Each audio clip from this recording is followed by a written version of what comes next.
Hi! Welcome back again to Brayla's channel. Narito po tayong muli para sa isa na namang informative videos na para po sa inyo. This time ay para naman sa lahat ng ating mga SSS pensioners. Marami po kasi ang nagtatanong sa atin kung pwede daw ba na magbelo sa maintaining balance ang kanilang pension account. Ang iba naman ay totally nag-zero balance na, paano kaya ang dapat gawin? Ang lahat ba ng bangko ay may maintaining balance? Ang lahat ng yan ay ating ibabahagi sa inyo, but before po tayo mag-start sa ating topic, kung bago ka pa lang sa aking channel, please do kindly subscribe, like, and share na din sa ating mga kaibigan. Kaanak o kapwa po nating pensioners at please do share na din sa ating mga social media accounts para mas marami pa ang makaalam. With no further ado, let's begin na po sa ating topic. Dapat alam mo, to all SSS pensioners, pension ATM account, dapat ba na may maintaining balance? Lists of bank na may low or zero maintaining balance alamin. Para sa lahat ng SSS pensioners po natin, lahat ba ng bangko ay may maintaining balance sa kanilang pension account? E paano kung bumaba na sa maintaining balance? O di kaya ay totally nag-zero balance na ang iyong account? Para sa kaalaman ng lahat, ang SSS Pension ATM account ay isang bank account kung saan ipapasok ang iyong SSS monthly pension maging ang ating pension loan o iba pang mga benefits. Alam niyo ba na may dalawang klase ang pag-open ng ating SSS pension account?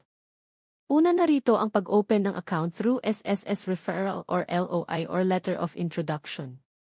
Dito po kasi ay magbibigay lamang si SSS ng referral notice or letter of introduction na siyang ibibigay po natin sa bangko na nais nating paglagyan ng ating pension. Samantalang ang isa namang account ay through sa ating personal savings. Ibig sabihin may existing bank account na tayo dati pa at may option naman po tayo na ito na lang ang gamitin kaysa mag-open pa ng isang pension account. So, dito po ay magkasama ang pension at personal savings natin. So, ano ba ang pagkakaiba ng dalawang account? Una, kung through SSS referral ang account natin, need lang natin humingi ng LOI or letter of introduction bago magpunta sa bank na nais mo. Pagdating sa personal account, depende sa bank na pipiliin natin dahil magkakaiba ang kanilang maintaining balance at iba pang policies. Pangalawa, kapag through SSS account, may 100 pesos lamang na maintaining balance ang ating bangko. Ibig sabihin ay makakapag-open tayo ng account sa halagang 100 pesos lamang at need lang natin na magkaroon ng 100 pesos maintaining balance para hindi siya magkaproblema. Samantalang sa personal account, kailangan po natin initial deposit na 2,000 or hanggang sa 5,000 pesos at ito rin ang magiging maintaining balance natin to avoid penalties.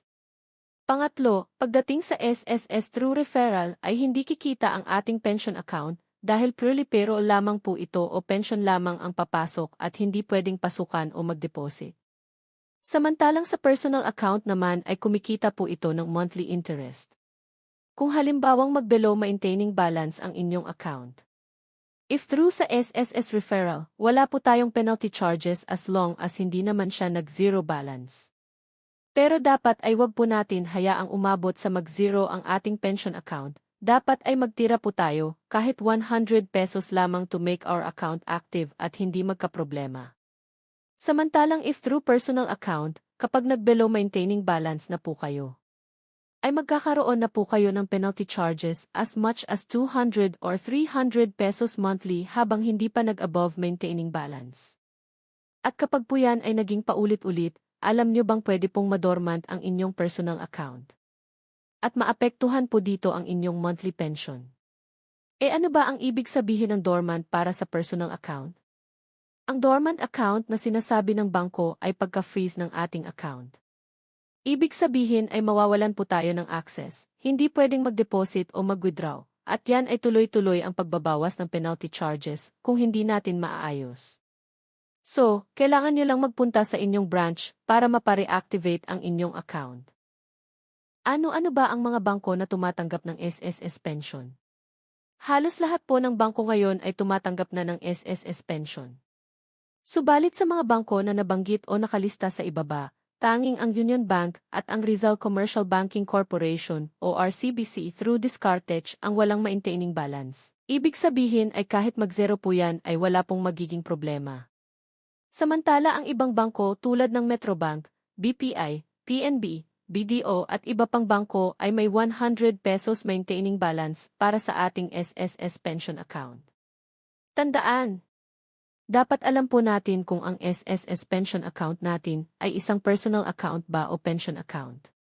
Huwag po natin hayaang mag-zero balance ang ating account if ito ay isang pension account para makaiwas sa anumang problema. Ang lahat ng ating ATM pension account ay lifetime na pero ang ating ATM card ay may 5 years expiration lamang. Magkaiba po yan kaya dapat ay monitor po natin. Kung magkaroon po kayo ng problema sa inyong pension ATM account ay agad sumangguni sa inyong bangko para ma-verify kung ano ang naging problema. Kung magkaroon naman po ng problema sa mismong pension at iba pa nating SSS benefits, ay maaari po tayong makipag-ugnayan sa SSS Hotline 1455 para mabilis pong matugunan ang inyong hinaing. That's it! Naway nakapagbigay linaw po ito sa lahat ng ating mga SSS pensioners at makapagbigay tulong din kung sakaling magkaroon ng problema sa inyong pension ATM account. Manatili po kayong nakatutok sa aking channel para sa mga informative videos na para po sa inyo. Marami pong salamat and God bless po sa lahat.